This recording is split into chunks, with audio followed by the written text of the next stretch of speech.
Very good morning, student. As you know, we are studying Chapter 2, Era of One Party Dominance. Right? So far, we understand what is the meaning of dominance and challenge of democracy. Right? What are the challenge for the democracy? That was the elections. Right? And the size of India, literacy rate. Right? And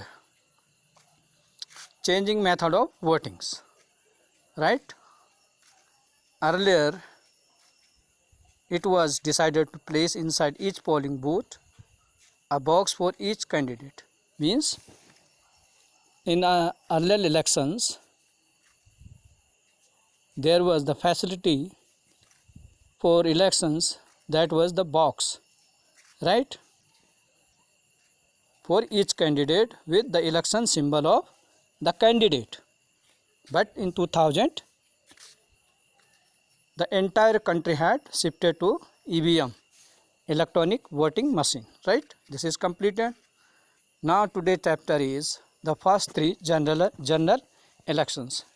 As you know that the first general election held on 1951 and the first election commission's name was Sukumar Sen, right?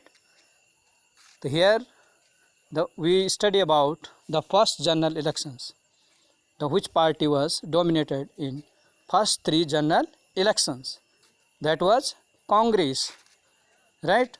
It had many popular faces like Jawaharlal Nehru, Chakravarti Rajgopalachari, Sardar Vallabhbhai Patel, and many more prominent leaders in Congress parties. And there was a very charismatic leaders and very popular leaders was Jawaharlal Nehru, right? And Congress worked upper level as well as grassroots level, right? Congress was popularized due to the participation in civil disobedient movement. As you know, the many Congress leaders were participated earlier in the many civil disobedience movements to get freedom from the Britishers, right? The very famous leader was Jawaharlal Nehru, right? Sardar Vallabhbhai Patel, Mahatma Gandhi, right? Many more Congress leaders get benefited in election due to their participation in freedom movement, or you can say that civil disobedience movement, right? And many more movement in India. Congress was famous among the masses, right? Due to this, Congress get benefited in elections because it was very popular due to their active participation in many civil disobedience movement, right? And but what happens in Kerala in 1957, the Communist Party came to power in the world for the first time throughout democratic elections. In the whole world, the Communist Party, in other parts of the world, Communist Party was dominated, but there was no democratic styles of elections. There was authoritarian kinds of elections, but in India there was a democratic types of elections, and the Communist Party, first Communist party in the world, which elected through the democratic process. Got it? and this was the state where the non-Congress Communist Party was formed after independence. Means Kerala was the first states where the Communist Party get elected, but this was first non-Congress Party government in Kerala, right? Now we are discuss about nature of the Congress dominance. Here is the meaning of nature of Congress dominance, means why the Congress Party win or dominant in three general elections, as we above study about the Congress participation in many movements, right? And the dominance, right? The dominance of Congress Party was in democratic conditions. The root of extraordinary success of Congress Party go back to the legacy of freedom struggles, means due to the participation in the freedom of struggles, that was the legacy for the Congress, and it benefited in the general elections, right? That is why it was the single dominance party, right? No other parties can face the Congress.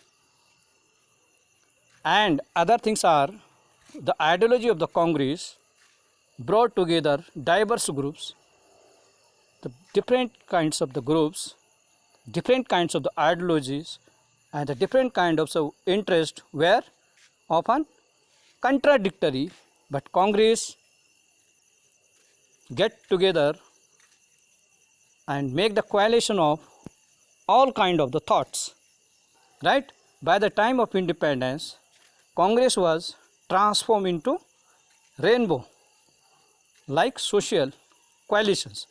Means social coalition means it accepts the ideology of all kinds of the peoples, either their ideology was contradictory, right? But in democratic conditions, Congress make the coalitions of different kinds of the ideology, different kinds of the groups, either they belong to rich sections, poor sections, backward sections, any other section, right?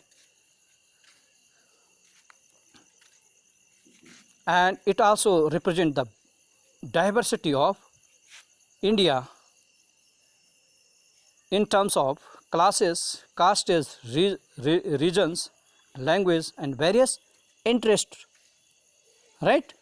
It makes the coalition of all kinds of the ideology, all kinds of the peoples, all kinds of the caste, religions, right, in one rainbow, right? Thus coalition like character of Congress gave it an unusual strength, means it helped Congress party and their elections, right? This was the nature of the Congress Party. Got it?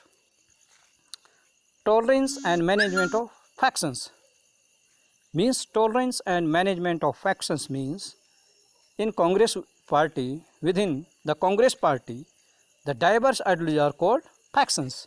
Means diverse ideologies means different kinds of the ideology.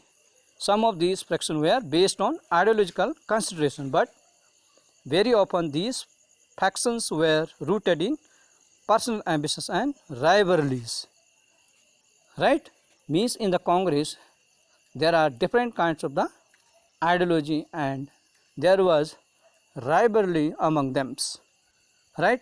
The coalition nature of the Congress Party tolerated, means the coalition nature means acceptance of all kinds of the thoughts, right? Make Congress Party a tolerated party, means the party which can accept or tolerate all kinds of idea, all kinds of the peoples, all kinds of the social groups, all kind of the religious groups, all kinds of the languages, right? It make Congress party dominance, and the coalition nature of the Congress party tolerated and in fact encouraged various factions also, right? That's why Congress party get benefited. Hope you understand this. I hope this is enough for you. Thanks for watching video and like and subscribe it. Have a good day.